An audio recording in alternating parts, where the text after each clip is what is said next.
ஓம் ஸ்ரீ குருபியோ நமக. ஓம் ஸ்ரீ மகா பெரியவா சரணம். மார்ச் 30 சனிக்கிழமை தேய்பிரை பஞ்சமி. 5 ஏலக்காய் ஒரே ஒரு தேங்காய் இருந்தால் போதும். இந்த ஒரு பரிகாரத்தை நீங்கள் செய்யறது மூலயமா கடன் தொல்லை நீங்கி உங்கள் வீட்லேயும் பணமழை பொழியும்.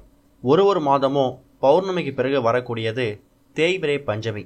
பொதுவாக பஞ்சமி அப்படின்னு சொன்னாலே பெண் தெய்வங்களை வழிபடுறது சிறப்பு. இப்போ பஞ்சமின்னு சொன்னாலே வாராகி அம்மன் அப்படிங்கிறது தான் பல பேர் நினைவுக்கு வரும். அதுவும் தேய்பிரை பஞ்சமியில் வாராகி அம்மனை வழிபடுறது ரொம்ப சக்தி வாய்ந்தது. வாராகி அம்மனுக்கும் பஞ்சமிக்கும் பல சம்பந்தங்கள் இருக்கு. பஞ்சமி திதியில் தான் வாராகி அம்மன் அவதரிச்சாங்க அப்படிங்கிறது ஒரு பெரிய நம்பிக்கை. அதனால் பஞ்சமி திதியில் நம்மளோட கஷ்டங்கள் தேய்ந்து போகணும் அப்படின்னா, நம்மளோட கடன் தொல்லைலாம் தேய்ந்து போகணும் அப்படின்னா தேய்பிரை பஞ்சமியில் நம்ம வாராகியை வழிபடலாம். ஒரு பஞ்சமி திதி அன்னைக்கும் நீங்கள் விளக்கேற்றி வாராகி அம்மனை வழிபடும் போது ஒரு சில வாரங்கள்லேயே நீங்கள் நிறைய மாற்றங்களை கண்கூடாக பார்க்க முடியும். செவ்வாய்க்கிழமைகளில் வாராகி அம்மனை வழிபடுறவங்களுக்கு வீடு, மனை, நிலம் இது சம்மந்தப்பட்ட பிரச்சனைகள்லாம் தீரும்.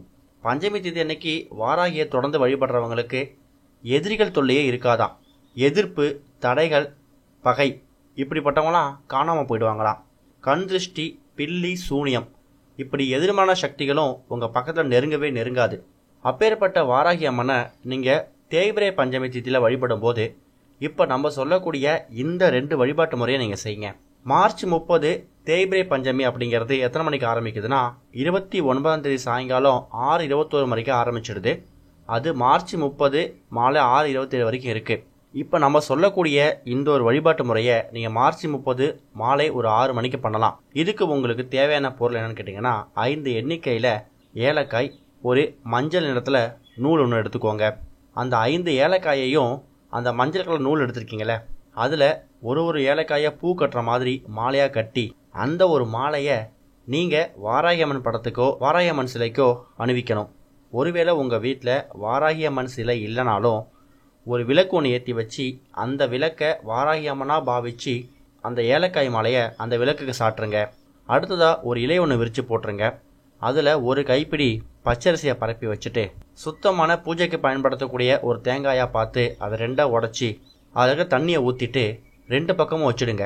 அதில் நல்லெண்ணெய் ஊற்றி திரி போட்டு தீபம் ஏற்றுங்க. தீபம் ஏற்றுறதுக்கு முன்னாடி அந்த தேங்காயோட வாய்ப்பகுதிகளில் மஞ்சள் குங்குமம் போட்டும் வச்சுடுங்க. இது பச்சரிசி தேங்காய் தீபம்.